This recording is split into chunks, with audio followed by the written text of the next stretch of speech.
সাইজের বড় আকারের সংখ্যা যাতে সকলে আমরা দেখতে পাই। আমি এই ম্যাজিকটার সাথে একটা গল্পও ঠিক করেছি যাতে এই ম্যাজিকটা আরো বেশি আকর্ষণীয় হয়ে ওঠে। ধরে নিন ছক্কা একটা গ্রামের দুষ্টু ছেলে, পড়াশোনা করতে তার একদম ভালো লাগে না, শুধু খেলাধুলা এবং অন্যান্য সমস্ত যাবতীয় কাজ একদম সে খুশি মনে করে, কিন্তু পড়াশোনার বেলায় তার একটু অনীহা রয়েছে। যথারীতি পরীক্ষার রেজাল্ট বেরিয়েছে এবং কম নম্বর পেয়েছে এবং ছক্কার মা ছক্কাকে বলেছে আজ থেকে তো খেলাধুলা সব বন্ধ, একদম বন্ধ, সারাদিন বাড়ির মধ্যে বসে পড়াশোনা করবে। ধরে নিন এটা ছক্কার বাড়ি, বাড়ির মধ্যে ছক্কা মা ছক্কাকে পড়তে বসাচ্ছে, পড়তে বসিয়ে দেবে। আর সেই সময় ছক্কাদের গ্রামের যে ক্লাবের অনুষ্ঠান ছিল আর তার যে পরিকল্পনা সবটা ছক্কার মাথায়। ছক্কা ছাড়া তো অনুষ্ঠানটা সম্ভব নয়। ছক্কা পড়তে তো বসেছে কিন্তু মনে মনে ভাবছে কখন যাবে গ্রামের ক্লাবে, বাইরে পাহারা, মা একদম তখন ছক্কা ভাবছে ঠিক আছে আমি তো ঠিক পালাবো, আমার নামও ছক্কা, মাঠে যেমন বলকে কেউ ধরতে পারে না, ছক্কা হয়ে যায় আমিও ঠিক ছক্কা হয়ে যাবো। ও তখন পালিয়েছে কোথায়? ছক্কাদের ক্লাব বাড়ি। এটা হচ্ছে ছক্কাদের ক্লাব বাড়ি, দুটো ঘর বিশিষ্ট ক্লাব। এখানে ছক্কাকে আসতেই হবে। কোথা থেকে আসবে? বাড়ি থেকে একদম পালিয়ে ছক্কা কোথায় যেতে হবে? ক্লাব।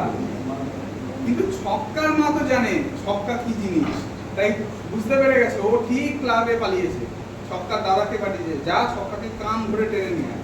ছক্কা দাদা গিয়েছে, গিয়ে দেখে ওই ছক্কা তো নেই এখানে। তখন পাশের ঘরে যেই উকি মেরে দেখছে ছক্কা সেখানেও নেই। তখন তার পাশের ঘরে গিয়ে দেখছে না ছক্কা এখানে নেই। আপনারা তো ছক্কাই দেখছেন, ছক্কা কোথায়? ওদিকে আছে, ওদিকে আছে। না না এদিকে নেই। আবার এদিকে করে দিলেন? না না আবার এদিকে করলেন যে অমনি করে লেখা করা দুটো একসঙ্গে দাও। হ্যাঁ দুটো একসঙ্গে। আসলে সবাই আলু থেকে সবাই চালু হয়ে গেছে। আচ্ছা দুটো একসাথে খুলে দিলে আপনারা খুশি হবেন তাই তো? হ্যাঁ এই একটা খুলে দিলাম, এই দুটো না না সামনেরটা সামনেরটা, সামনেরটা, সামনেরটা খুলবো। ওকে ওকে সামনেরটা খুলে দিচ্ছি, কোনো ব্যাপার না। ঠিক না আছে? সামনেরটা ঘোরা, সামনের দিকে ঘুরিয়ে দেখো। করে। ছক্কা কোথায়? না দুটো না না এইভাবে সেদিনকেও এইরকমই হয়েছিল। ছক্কা দাদা বুঝতে পারছে ছক্কা ক্লাবেই আছে কিন্তু কিছুতেই ধরতে পারছে না, ধরি ধরি করি আমি ধরতে পারছি না। তা এইবার এই করতে করতে ছক্কা দাদা একদম একসাথে তাড়াতাড়ি করে একটা ঘর এবং দুটো ঘর একসাথে জানি তখন হয়ে গেছে হুলুস্থুলুস কাণ্ড। ছক্কাকে খুঁজে পাওয়া যাচ্ছে না, সবাই একদম টেনশন।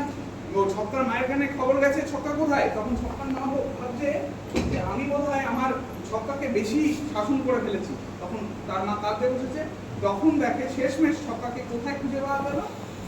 ছক্কা একদম বাড়িতে বসে। সেদিনকের পর থেকে ছক্কার মায়ের মধ্যে একটা ডিলিং কি যে পড়ার সময় পড়াশোনা করবে ছক্কা, আর যখন খেলার সময় ছক্কাকে খেলতে দিতে হবে। তারপর থেকে কিন্তু ছক্কার পরীক্ষার রেজাল্ট আর খারাপ হয়নি। এটা কি তোমাদের সাথে হয়তো? যাই হোক, এটা শুধু ছক্কার গল্প ছিল না, হয়তো আমাদের অনেকেরই ছোটবেলার এরকম গল্প ছিল সবার। যাই হোক, ম্যাজিক তো আসলে আমাদের জীবনের সঙ্গেই জড়িত।